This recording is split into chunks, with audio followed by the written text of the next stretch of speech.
Nah, saudara, benarkah Indonesia setiap tahun membayar utang 1.000 triliun rupiah?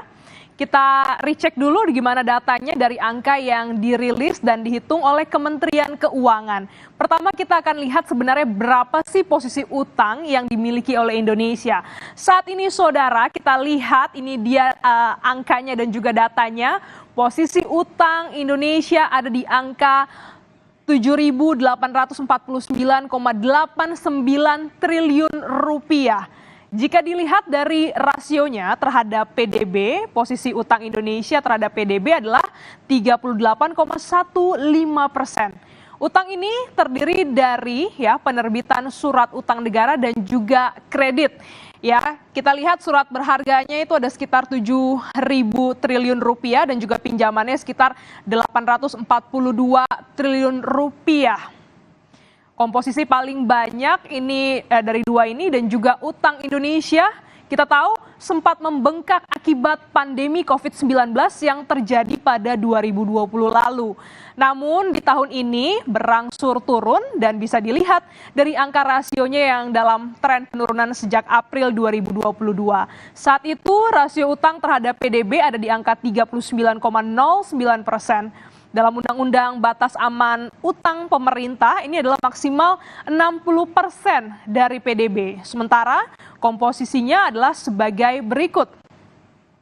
Kita lihat dengan nilai utang yang tadi, pemerintah punya dua kewajiban yaitu pokok cicilan dan juga bunga utang. Sederhananya nih saudara ya, kalau kita ngambil cicilan mobil ataupun KPR, di dalam hitungan pokok bunga ini juga ada pokok utang dan juga beban bunga yang harus dibayarkan. Sama, utang pemerintah juga harus demikian. Kita lihat dulu angka terkecilnya, yaitu pokok utang atau cicilan. Kami pakai data 3 tahun yang bersumber dari Nota Keuangan beserta APBN 2023. Pemerintah nih ya harus di tahun 2021 lalu membayar pokok cicilan senilai 83,6 triliun rupiah. Dan ini adalah bagian dari total utang yang kami sebut di awal. Ada utang yang jatuh tempo seperti surat berharga negara dan juga utang dari kredit. Angka tiap tahunnya ini berbeda karena utang yang ditarik tiap tahun juga berbeda. Apa konsekuensi jika negara punya utang?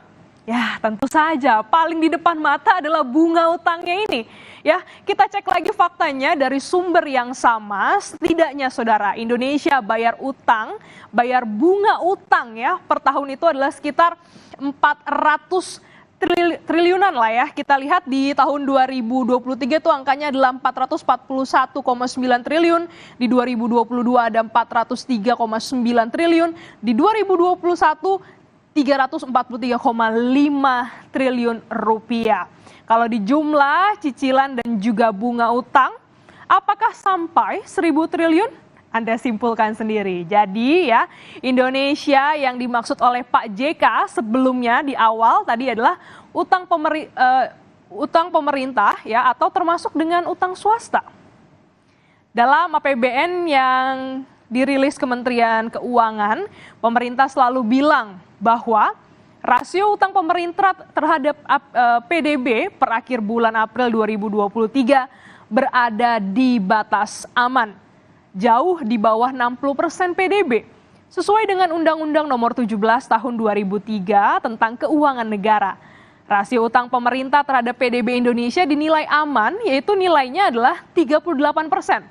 Karena kalau dibandingkan dengan negara maju seperti Amerika, jauh sekali saudara ya. Amerika nih ya, rasio utang terhadap PDB-nya adalah 125%. Banyak banget ya. Tetangga kita, Malaysia 69%, Thailand 61%. Dan memang nih ya, Indonesia ini lebih rendah. Tapi yang namanya utang tetap perlu diwaspadai ya. Kita ambil contoh misalnya kita punya gaji 2 juta. Kalau 400 ribunya cuma buat bayar utang, sisanya buat kebutuhan pokok. Kalau sakit, pasti terseok-seok juga. Kondisi individu ini sama persis yang dihadapi Indonesia saat pandemi tiba-tiba datang. Soal utang, Menteri Keuangan Sri Mulyani mengatakan pemerintah mulai mengantisipasi kenaikan suku bunga Bank Sentral Amerika yang sudah pasti akan memengaruhi utang Indonesia. Pemerintah mengklaim akan tetap berhati-hati mengelola utang lewat pembiayaan dalam negeri dibanding luar negeri.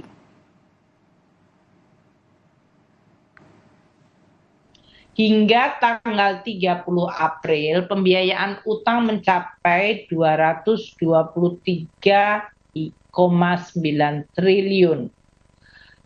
Penerbitan utang sampai dengan akhir April mencapai 243,9 triliun. Ini memang meningkat dibandingkan tahun lalu, terutama karena memang mengantisipasi dari kenaikan suku bunga Fed Fund Rate maupun suku bunga di dalam negeri. Dari total SBN 240 triliun dalam hal ini adalah 35% dari APBN.